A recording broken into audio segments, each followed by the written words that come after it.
Chilluminati. After Albert Fish, it doesn't feel. I don't know. I don't feel good doing it today. Good. You know what? I'm glad that's what it took. I don't like it. That's what it took, but I'm glad we're here. Yeah, it just doesn't feel good. It just doesn't feel great. Ooh. Welcome to the mini-sode. That's more how I feel. What do you boys got for me today? I have a complete palate cleanser for you. What do you think about that? Hit us. Bring it on. Please. I've got a thread from r/paranormal from 6 months ago. Here we go. The question was, what do you swear you saw but don't have any proof of? That's the question. What do you swear you saw? I do love those kinds of questions because you can get something good. Fake or not, it's going to be good. The responses are great. Here we go. First one, Beefcake Blues says, werewolf. I used to drive a garbage truck, the old school version with another guy hanging off the back, and him and myself were sitting up front having our morning coffee and warming up before we started our day. We were on the side of a fairly main road and it was still dark out.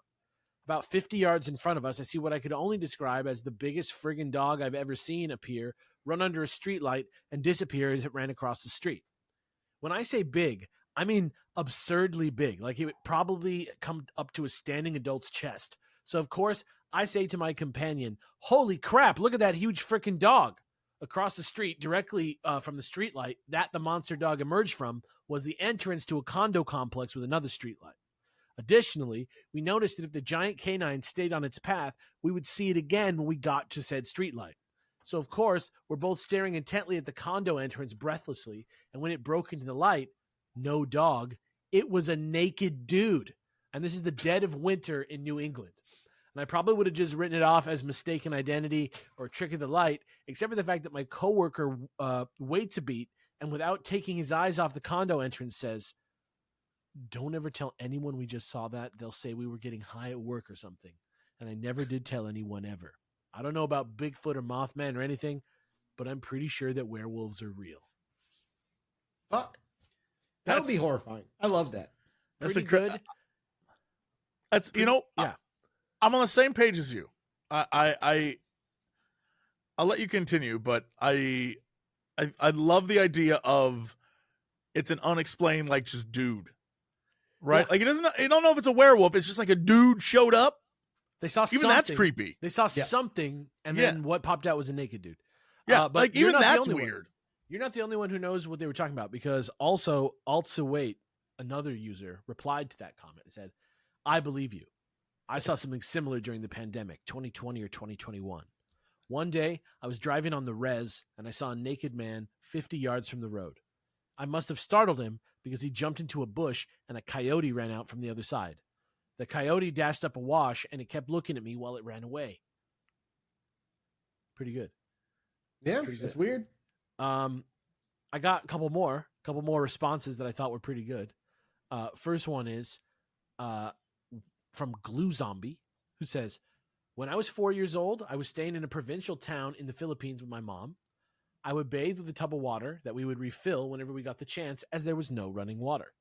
At the time, my mom would help me shower, so she'd use a tabot, which was basically like a deep ladle, pour the water over me, and rinse the bubbles off. I close my eyes as the water washes over my face and open again when it passes.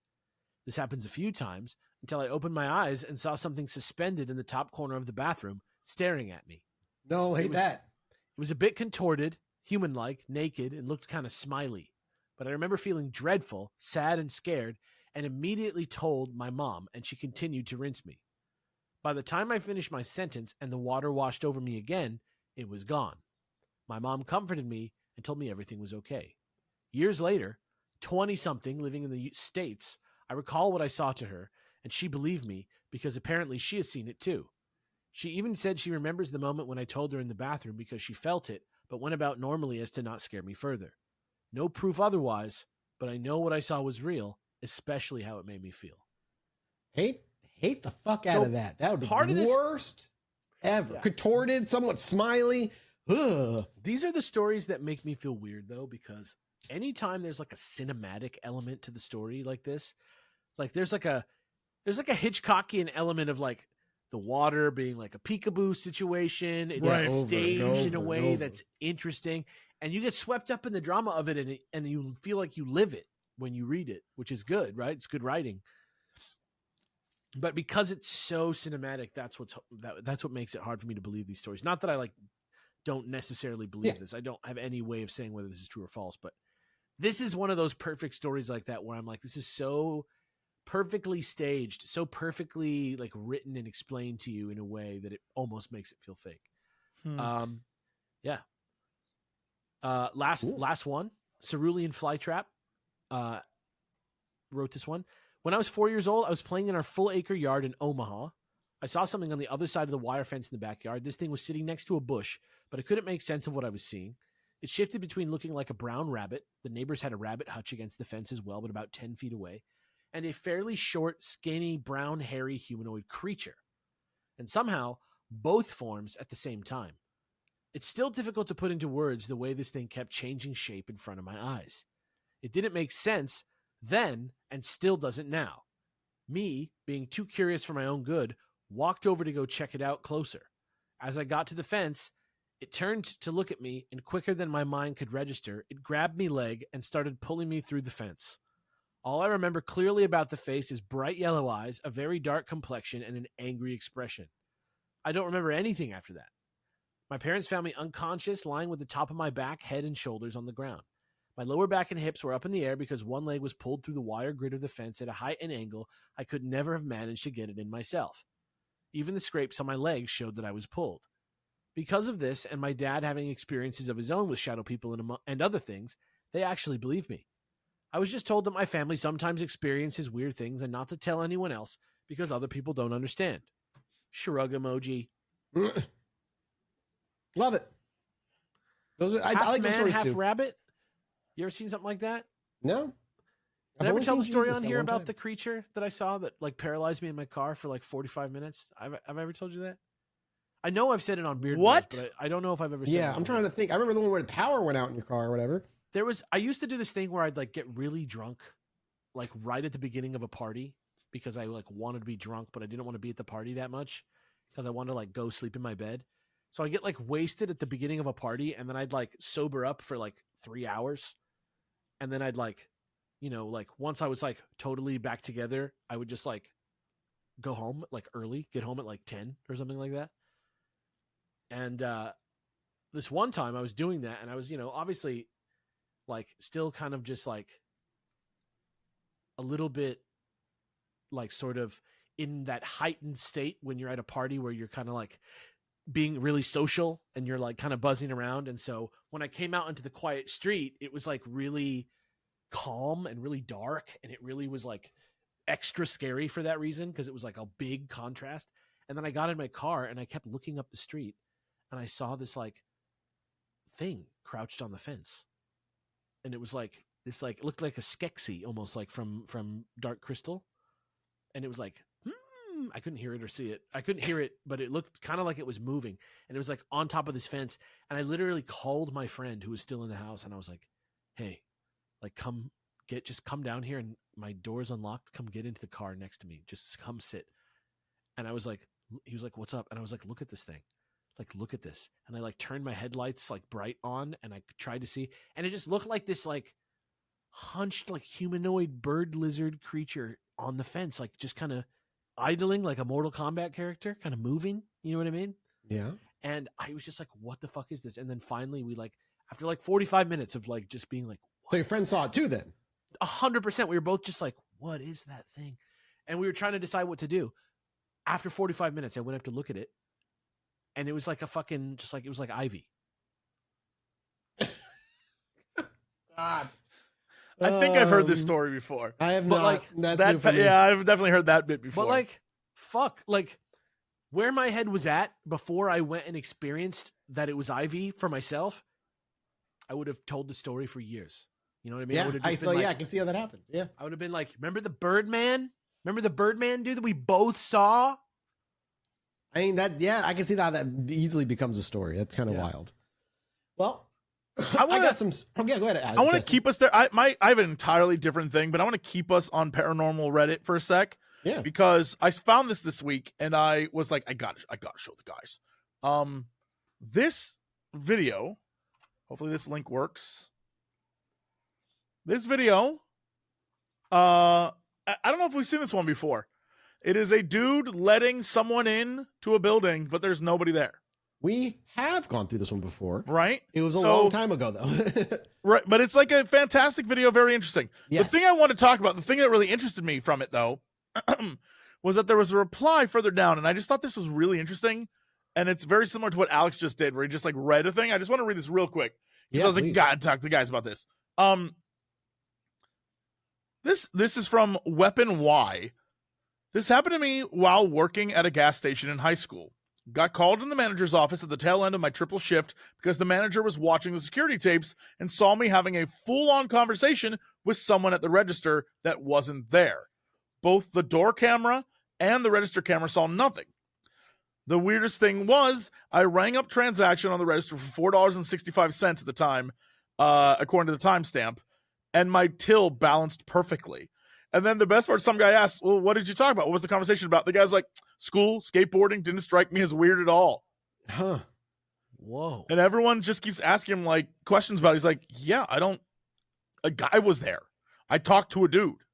And I was like, that's fascinating. I don't know what that means. I don't know.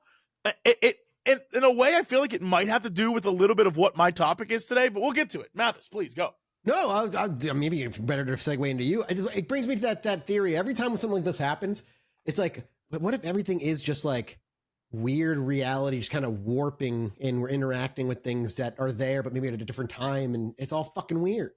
Well, gentlemen, then I think it's boy, Nietzsche's. oh boy. Yeah, I think maybe you should go, Jesse, because I'll end it. That's fine. A former NASA physicist named Thomas Campbell has taken it upon himself to question some things about reality, one of which being, are we even existing at all? Or maybe we're just Matrix people. Maybe we're just simulation. And it gets deep. Like when I say, can I throw this out there real quick then? Because I've had recent thoughts of this, because like we've talked about, even on an undetectable scale, we experience time differently, like by nanoseconds that are immeasurable, simply because of where we are, elevation, all that shit. Gravity is what affects. If that was true, though, wouldn't we all be off time? We'd all be experiencing different points of different time, and time dilation would kick in. This is the thing. So what he's talking about in this is that it all starts with the double slit experiment. That's like kind of the foundation of where this 1899, baby. That's where quantum physics was kind of discovered. And so, like, if you think double slit experiment, it's the idea of like waves of light going through the two slits, and they make multiple sort of it's both a wave and a particle, right? Somehow, and which so it shouldn't be able to be both. It's supposed if to be you're looking at it, you see on the other end of those two slits that there's multiple sort of like points where it hits. But the minute you turn away and like you film it or whatever, it's just two like lines, right? And then if you look at it while filming, suddenly you're back to all those multiple things. It's a very famous experiment. Scientists do not know why it does what it does. But his initial starting point, this scientist is saying that it could be because we are in a simulation, and just like when playing a video game, if you're facing one direction and then you turn, it renders in stuff behind you. And so that's for everyone. So the idea is if we're all doing a thing and we see a thing, it happens. But if we don't see it, it did not happen. That's crazy. And so things are being rendered in. And so he's doing tests and experiments. And one of the craziest things I read in here was that essentially the idea that we are like, if far in the future, a society had done a sort of model of what life was like back then and run a simulation, that the simulation would compound upon itself over and over and over again to the point where the people in the simulation just wouldn't know, like that kind of thing.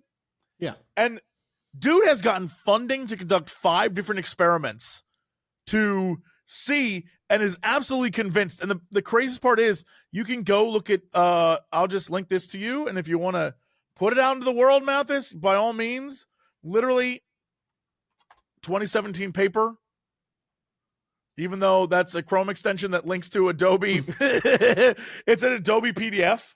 Yep. It's on testing the simulation theory. I have to read this. And it's like, can theory of reality be tested? and they're talking about how we could be in a virtual reality. So there's a whole paper that was written. There's a bunch of different other studies. There's a bunch of different experiments going on.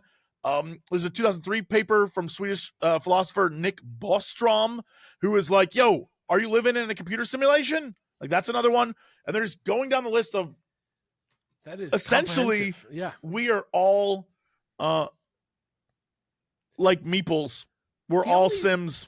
The only thing that's weird about it to me is that to me, like, us being able to perceive that feels like Wreck-It Ralph, like looking out the window screen of his Sure. Oh, I don't machine. believe it at all. I don't think it's true, but I think it's a fascinating inquiry, and maybe it could be the thing that helps us understand what is real. You know what I mean? Well, because I mean, what's the difference between like biology, right? Like, let's imagine nothing exists, and then let's Sure. think about, like, could biology exist?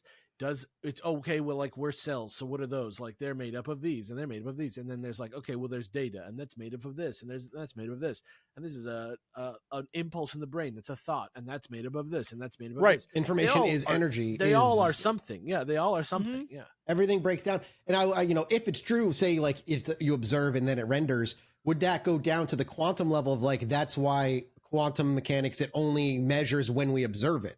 Like anything in a quantum right, no, that's state what they're saying. They're saying is- that, yeah, like, I'm saying, like, why yeah, does what are- quantum mechanics only work when we're looking at it, Yeah, and then like, when we that turn our makes- back, suddenly it shuts It's like, off? well, it's both. It's everything. But how It's can whatever. how can we be not rendering it if we're trying to measure it? I mean, What do you mean? but that's the mystery. Yeah, is Yeah. is when, again, going back to the double slit, when we record it and when no one's watching it, it does one thing, but when we watch it, it does something completely different, and it We're makes trying, no to, we're sense. trying They to can't figure it understand out. something with our level of understanding of reality when it's clearly, even if this is true, there's some level that we clearly are just not understanding. Oh, it. for Like, sure. there's- Oh, for there's sure. just shit. 100. So, There's like- huge mysteries. Yeah. Yeah, so it's like, yeah, maybe this is true, and like maybe it is all like it means what it means, but there's also a level of it that the way it operates we just can't comprehend any of it. It would And be I don't kind know, of maybe. crazy. It would be kind of crazy if the world got like trippy. It'd be weird if we like discovered something about reality that changed our relationship with reality.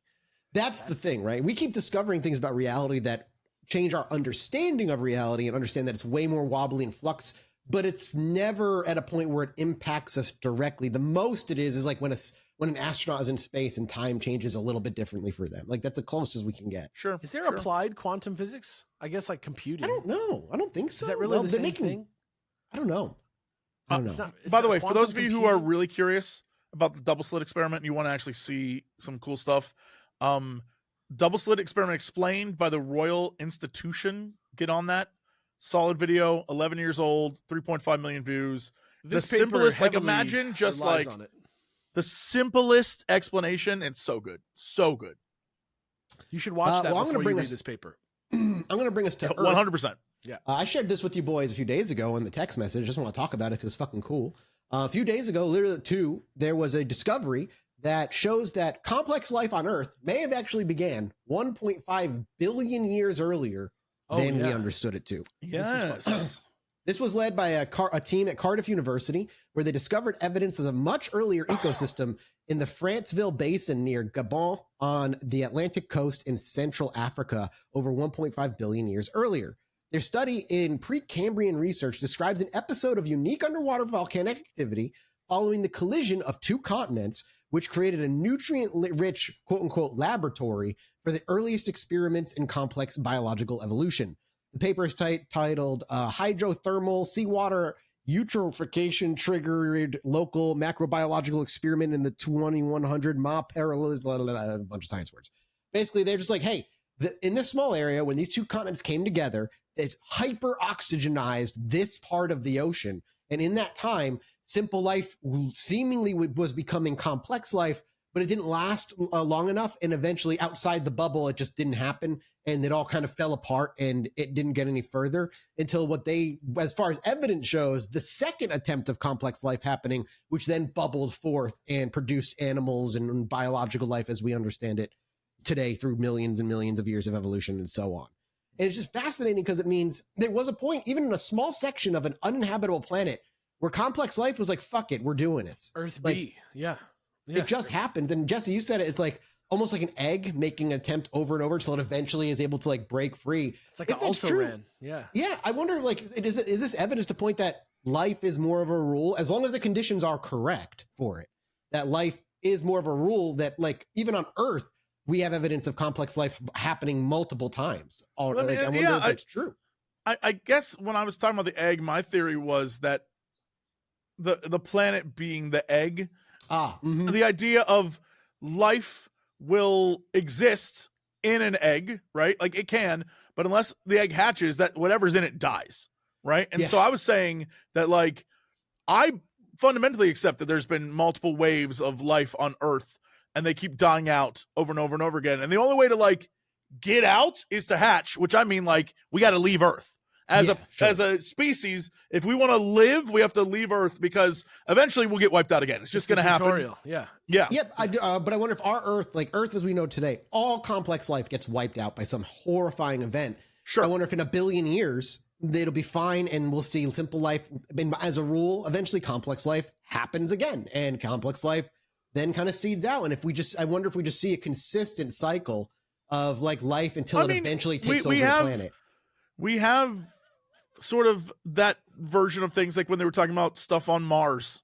And yeah, exactly. They found more evidence of potential microbial life that have existed on Mars. And I'm sure that if we had people on Mars doing the research, we could have more information, which would probably lead us back to roughly the same thing, which is there was a time period where life definitely did, and then shit went down, and now it doesn't. And that, I feel like that's just a thing that will happen to Earth again. And then, and the only way to truly survive in a universe like this is to leave. You can't be planet bound. You just can't. I mean, but the other interesting about Earth in general, and specifically though, is like compared to a lot of places we find livable planets, Earth is in like a danger zone. Earth is in like fucking the worst potential place with asteroid belts and shit and everything kind of like peppering our planet. We're very much. But it also could be the place that like asteroid belt saves our ass. That's true. And it might be the reason we even had life in the first place. The panspermia idea of like comet hitting. Who fucking knows? But it's cool to know that like complex life actually happened way earlier in the Earth life cycle, and I wonder how many times it happened. Like, boy, I welcome the conspiracy theories, but also real talk. It's a fun little story to be like, there was life, because billions of years is we could have had full on societies and would never know. Yeah, would never know. Dude, amazing. What blew me away, it was an episode in Hardcore History, and this kind of explains like how our concept of time is not great. There were, back in like ancient Egypt times, they were discovering ghost cities of enormous civilizations that rose and fell and vanished thousands of years before them. And that's just thousands of years. 1.5 billion is inconceivable to our brains. It's crazy. I mean, and that's obviously probably dinosaurs, that's I feel like just skeletal record wise, but still it could be anything. I don't think there was like dinosaur people walking around, but like, no, I think complex life, they probably meant more like mollusky. Right. But like, it could be anything. The idea that in our minds are a good prospect for being like a planet ruling life form, actually. Mm-hmm. Sure. Yeah. But it also, I just have to remind everyone, when we think dinosaurs, we think like Jurassic Park, right? We think that, but like Triceratops and T-Rex weren't home. They were not around the same time. Not even see each other. Yeah. And that's how like long of a period it was. Yeah. So that's, it's crazy to think about. It's crazy to think about. Yeah. Because we can't conceive it, man. Species rose and fell and disappeared before we even saw like a T-Rex. It's crazy. One time on Doctor Who, the moon was an egg. Well, the space butterfly, as we all know. And the Earth is an egg in Marvel. The one true deity. Yeah. The Earth is Marvel. Kind of an egg, Earth is an egg, too. That's right. Look, anyway. You have to think of it that way. You got to get off. You got to get off the Earth. And if you're like Albert Fish, you just got to get off. You know what? So cool. Much. Thanks, dude. We'll see you guys next week. Thanks so much for me choke on my own spit. That's so killed Alex. Goodbye, everybody.